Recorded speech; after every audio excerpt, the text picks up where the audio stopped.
Hello hi friends, ನಮಸ್ಕಾರ ಎಲ್ರಿಗೂ. Welcome back to my channel VDH ಅಂದರೆ one and only Vijayalakshmi YouTube ಚಾನಲ್ಗೆ ಸ್ವಾಗತ.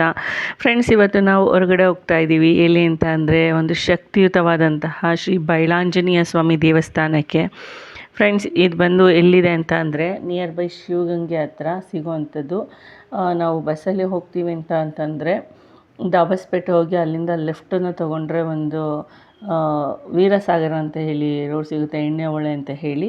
ಅಲ್ಲಿ ಒಂದು ಪುಟ್ಟ ಹಳ್ಳಿದೆ, ಬೈಲಪ್ಪನ ಪಾಳ್ಯ ಅಂತೇಳಿ. ನಾನು ಅಡ್ರೆಸ್ ಕೂಡ ಮೆನ್ಷನ್ ಮಾಡಿದ್ದೀನಿ. ಸೊ ಅಲ್ಲಿಗೆ ಹೋದರೆ ಈ ಒಂದು ಶಕ್ತಿಯುತವಾದಂತಹ ಆಂಜನೇಯ ಸ್ವಾಮಿ ದೇವಸ್ಥಾನ ಸಿಗುವಂಥದ್ದು. ಬನ್ನಿ ಫ್ರೆಂಡ್ಸ್, ದೇವರ ದರ್ಶನ ಮಾಡೋಣ. ಫ್ರೆಂಡ್ಸ್, ಇಲ್ಲಿ ಈ ದೇವರು ಬಂದ್ಬಿಟ್ಟು ತುಂಬ ವಿರಾಜಮಾನವಾಗಿ ನೆಲೆಸಿದ್ದಾರೆ. ಇಲ್ಲಿಂಥ ಒಂದು ಬೆಟ್ಟದ ತಪ್ಪಲಿನಲ್ಲಿ ಸುತ್ತಲೂ ನೋಡಿದ್ರೆ ಎಲ್ಲಿ ನೋಡಿದ್ರು ಹಚ್ಚ ಹಸಿರ ಪರಿಸರ. ಇಲ್ಲಿ ದೇವರು ನೆಲೆಸಿದ್ದಾರೆ. ಫ್ರೆಂಡ್ಸ್, ಇಲ್ಲಿ ನೋಡಿದ್ರೆ ಯಾವುದೇ ರೀತಿಯಾದಂಥ ಒಂದು ಗೋಪುರ ಇಲ್ಲ, ಗುಡಿ ಇಲ್ಲ, ಎಲ್ಲ ಓಪನ್ ಸ್ಪೇಸ್ ಥರನೇ ಇದೆ. ನೋಡಿ, ಯಾರಾದರೂ ಶೀಟು ಈ ಭಕ್ತರು ಬಂದುಬಿಟ್ಟು ಅರ್ಸ್ಕೊಂಡೆಲ್ಲ ಹೋಗಿರ್ತಾರಲ್ಲ, ಏನಾದರೂ ತೊಂದರೆ ತಾಪತ್ರೆ ಆಗಿ ಅವರ ತೊಂದರೆ ಎಲ್ಲ ನಿವಾರಣೆ ಆದಮೇಲೆ ಅರ್ಸ್ಕೊಂಡಿರ್ತಾರಲ್ಲ, ಅವರ ಆ ಶೀಟನ್ನೆಲ್ಲ ಹಾಕ್ಸಿರೋವಂಥದ್ದು. ನೋಡಿದ್ರೆ ಆ ಶೀಟನ್ನು ಕೂಡ ಬಿಟ್ಟಿಲ್ಲ, ಗಾಳಿಗೆ ಎಲ್ಲ ಹಾರಿ ಹೋಗಿರೋ ಅಂಥದ್ದು. ಓಕೆನಾ. ಸೊ ಈ ರೀತಿಯಾದಂತಹ ಒಂದು ಪ್ರತೀತಿ ಇದೆ ಅಂತ ಹೇಳ್ತಾರೆ. ಈ ಒಂದು ದೇವಸ್ಥಾನ ಒಂದು ಪುರಾತನ ಕಾಲದ ಒಂದು ದೇವಸ್ಥಾನ ಅಂತ ಹೇಳಿ, ಅದಷ್ಟೇ ಉದ್ಭವ ಆಗಿರೋವಂಥದ್ದು. ಫ್ರೆಂಡ್ಸ್, ಇಲ್ಲಿ ಇವಾಗ ಪಂಚಾಮೃತ ಅಭಿಷೇಕ ಮಾಡ್ತಾ ಇದ್ದಾರೆ. ಅಂದರೆ ಹಾಲು, ಮೊಸರು, ಜೇನುತುಪ್ಪ, ತುಪ್ಪ ಎಲ್ಲ ಹಾಕಿಬಿಟ್ಟು ನಂತರ ಇದರಲ್ಲಿ ಅಭಿಷೇಕ ಮಾಡೋವಂಥದ್ದು. ಇಲ್ಲಿ ಯಾವಾಗಲೂ ಪ್ರತಿ ಶನಿವಾರ ಓಪನ್ ಇರುತ್ತೆ ಫ್ರೆಂಡ್ಸ್. ಪ್ರತಿ ಶನಿವಾರ ಓಪನ್ ಇರುತ್ತೆ. ಮತ್ತು ಹುಣ್ಣಿಮೆ, ಅಮಾವಾಸ್ಯೆಗಳ ದಿನಗಳಲ್ಲೂ ಕೂಡ ಓಪನ್ ಇರುತ್ತೆ. ನಂತರ ಇಲ್ಲಿ ಬಂದುಬಿಟ್ಟು ಕ್ಷೀರಾಭಿಷೇಕ, ಪುಷ್ಪ ಅಲಂಕಾರ, ಬೆಣ್ಣೆ ಅಲಂಕಾರ, ಈ ರೀತಿಯೆಲ್ಲ ಸೇವೆಗಳಿರುತ್ತೆ.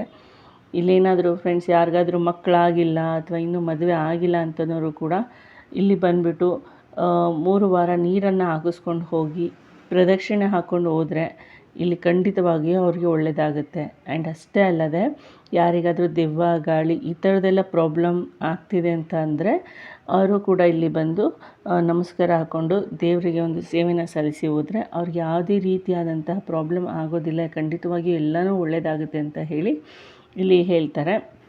ಫ್ರೆಂಡ್ಸ್, ಇಲ್ಲಿ ಪ್ರತಿ ಶನಿವಾರ ಅರ್ಚಕರು ಬಂದುಬಿಟ್ಟು ದೇವರಿಗೆ ಪೂಜೆ ಮಾಡಿ ನಂತರ ನೈವೇದ್ಯನ ಸಲ್ಲಿಸಿ ಹೋಗ್ತಾರೆ. ಇಲ್ಲಿ ಬರುವಂತಹ ಭಕ್ತರು ಮತ್ತು ದೇವರಿಗೆ ಎಲ್ಲನೂ ಬಿಟ್ಟಿರೋದು ಅಂತ ಹೇಳ್ತಾರೆ. ಯಾಕಂದರೆ ಏನೇ ಭಕ್ತರ ಹರಕೆಗಳು ಅಥವಾ ಅವರ ಏನಾದರೂ ಕೆಲಸ ಕಾರ್ಯಗಳು ಆಗಬೇಕಂತ ಹೇಳಿ ಬಂದಿರ್ತಾರಲ್ವ, ಮತ್ತು ಮನೆಯಲ್ಲಿ ಸುಖ ಶಾಂತಿ ಇಲ್ಲವೆಂದೇ ಹೇಳಿ ಬರ್ತಾರಲ್ವ, ಅಂಥವ್ರ ಕಷ್ಟ ಎಲ್ಲ ದೂರವಾದ ಮೇಲೆ ಅವರ ಕೈಲಾದ ಸೇವೆಯನ್ನು ಮಾಡ್ಬೋದು ಅಂತ ಹೇಳಿ ಹೇಳ್ತಾರೆ. ಅಂದರೆ ಲೈಕ್ ಎಕ್ಸಾಂಪಲ್ ಹೇಳೋದಾದ್ರೆ, ನಾವು ಅನ್ನದಾನ ಮಾಡೋದಾಗಿರ್ಬೋದು, ಅಥವಾ ದೇವರಿಗೆ ಅಲಂಕಾರ ಮಾಡಿಸ್ತೀನಿ ಅಂತ ಆಗಿರ್ಬೋದು, ಅಥವಾ ದೇವರಿಗೆ ಪಂಚಾಮೃತ ಅಭಿಷೇಕ ಮಾಡಿಸ್ತೀನಿ ಅಂತ ಹೇಳಿ ಆಗಿರ್ಬೋದು. ಈ ರೀತಿ ಅಂತ ಮಾಡೋ ಅಂಥದ್ದು ಇರುತ್ತೆ.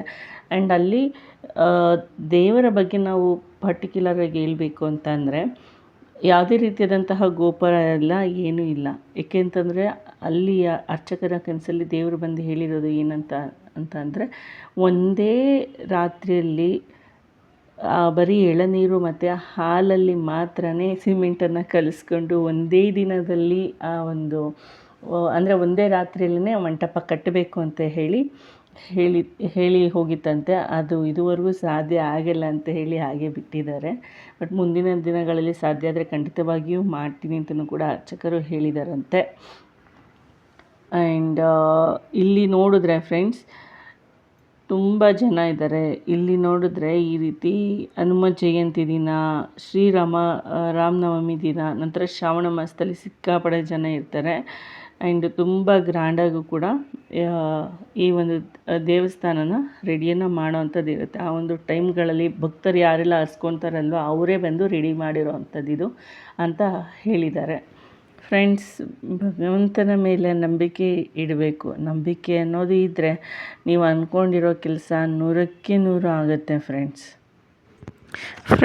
ಇನ್ನೊಂದು ಮುಖ್ಯವಾಗಿ ಹೇಳಬೇಕು ಅಂತ ಅಂದರೆ, ನಾವು ಈಗ ಏನು ಬೆಟ್ಟನ ತೋರಿಸ್ತದಲ್ವ, ಆ ಬೆಟ್ಟದ ಎದುರಿಗೇ ಆಂಜನೇಯ ಸ್ವಾಮಿ ಇರುವಂಥದ್ದು ಮುಖ ಮಾಡಿ. ಏಕೆ ಅಂತಂದರೆ ಆ ಒಂದು ಬೆಟ್ಟದಲ್ಲಿ 7 ಕೊಪ್ಪರಿಗೆ ಹಣ ಇದೆ ಅಂತ ಹೇಳ್ತಾರೆ. ಹಾಗಾಗಿ ದೇವರು ಅಲ್ಲೇ ನೆಲೆಸಿರೋದು ಅಂತ ಹೇಳ್ತಾರೆ. ನೋಡಿ ಫ್ರೆಂಡ್ಸ್, ಅದ್ಭುತವಾದಂತಹ ಮಂಗಳಾರತಿ. ನಿಮ್ಮ ಜೀವನದಲ್ಲಿ ಸುಖ, ಶಾಂತಿ, ನೆಮ್ಮದಿ ಎಲ್ಲನೂ ಇರಲಿ, ಎಲ್ಲನೂ ಬರಲಿ ಅಂತ ಹೇಳಿ ನಾನು ಆ ಭಗವಂತನಲ್ಲಿ ನಾನು ಕೇಳ್ಕೊತಾ ಇದ್ದೀನಿ. ಎಲ್ಲರಿಗೂ ಒಳ್ಳೆಯದಾಗಲಿ. ಯಾರಿಗೆಲ್ಲ ಪ್ರಾಬ್ಲಮ್ಸ್ ಇದೆ ಎಲ್ಲ ಬೇಗ ಪ್ರಾಬ್ಲಮ್ಸ್ ಎಲ್ಲ ಕ್ಲಿಯರ್ ಆಗಲಿ ಅಂತೇಳಿ ಕೇಳ್ಕೊತಾ ಇದ್ದೀವಿ. ಫ್ರೆಂಡ್ಸ್, ಇಲ್ಲಿನ ಒಂದು ಪ್ರಸಾದದ ಬಗ್ಗೆ ನಾವು ಹೇಳಬೇಕು ಅಂತಂದರೆ, ಬರೀ ಆ ಒಂದು ಕಲ್ಲಿನ ಮೇಲೆ ಬರೀ ಕಡಲೆಪುರಿ, ಬೆಲ್ಲ, ಭಕ್ತರು ತೊಗೊಂಡು ಬಂದಿರೋಂತಹ ಬಾಳೆಹಣ್ಣು ಏನೆಲ್ಲ ಇದೆ ಅದನ್ನು ಹಾಕ್ಬಿಟ್ಟು ಅಲ್ಲೇ ಕಲಿಸ್ಬಿಟ್ಟು ಕೊಡೋವಂಥದ್ದು ಇರುತ್ತೆ ಪ್ರಸಾದದ ಥರ. ಆ್ಯಂಡ್ ಭಕ್ತರು ಹಸ್ಕೊಂಡಿರ್ತಾರಲ್ವ, ನಾವು ಇವಾಗ ಅನ್ನ ಸೇವೆ ಎಲ್ಲ ಮಾಡ್ತೀವಿ ಅಂತ ಹೇಳಿ ಅಂಥವರು ಅನ್ನನ ಹಂಚ್ತಾ ಇರೋದು, ಅನ್ನ ಸೇವೆನ ಮಾಡ್ತಾ ಇರೋಂಥದ್ದು. ತುಂಬ ಜನ ಮುಗಿ ಬೀಳ್ತಾ ಇದ್ದಾರೆ. ಯಾಕಂದರೆ ಜನ ಮರಳೋ ಜಾತ್ರೆ ಮರಳೋ ಅಂತಾರೆಲ್ಲ ಹಾಗಾಗ್ತಾಯಿದೆ. ಸುಮಾರು ಜನ ಇಲ್ಲಿ ಬಂದು ಏನೇ ಕೋರಿಕೆ ಇದ್ದರೂ, ಏನೇ ಸಮಸ್ಯೆ ಇದ್ದರೂ ಪ್ರಾರ್ಥನೆ ಮಾಡಿಕೊಂಡು ಹೂ ಕೇಳಿದಾಗ ಬಲಭಾಗದಲ್ಲಿ ಹೂ ಕೊಟ್ಟರೆ ನಿಮ್ಮ ಕೆಲಸ ಖಂಡಿತ ಆಗುತ್ತೆ ಅಂತ ಫ್ರೆಂಡ್ಸ್. ಬಂದು ಹೂ ಕೇಳಿಕೊಂಡು ಭಗವಂತನ ಪ್ರೀತಿಗೆ ಪಾತ್ರರಾಗಿ ನಿಮಗೆಲ್ಲರಿಗೂ ಒಳ್ಳೆಯದಾಗಲಿ ಫ್ರೆಂಡ್ಸ್. ಆಂಜನೇಯ ಎಲ್ಲಿರ್ತಾರೋ ಅಲ್ಲಿ ಸುಖ, ಶಾಂತಿ, ನೆಮ್ಮದಿ ಎಲ್ಲ ಇರುತ್ತೆ. ಇಲ್ಲಿಗೆ ಬಂದು ಒಮ್ಮೆ ನೀವು ಒಂದ್ಸತಿ ಭೇಟಿ ಮಾಡಿ, ಒಂದ್ಸತಿ ದರ್ಶನನ ಮಾಡಿ, ಸ್ವಾಮಿಯ ದರ್ಶನ ಮಾಡಿ, ಅಲ್ಲಿ ಬಂದು ಪ್ರಸಾದನ ತಗೊಳ್ಳಿ. ಸ್ವಾಮಿಯ ಒಂದು ಕೃಪಾ ಕಟಾಕ್ಷ ನಿಮ್ಮೆಲ್ಲರ ಮೇಲೆ ಇರಲಿ ಅಂತ ಹೇಳಿ ನಾನು ಕೇಳ್ಕೊತಾ ಇದ್ದೀನಿ.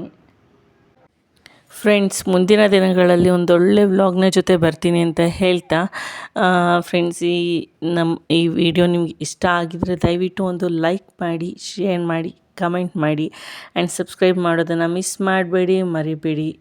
ಓಕೆ, ಆವಾಗಲೇ ನಗ್ತಾ ಇರಿ. ಬಾಯ್ ಬಾಯ್.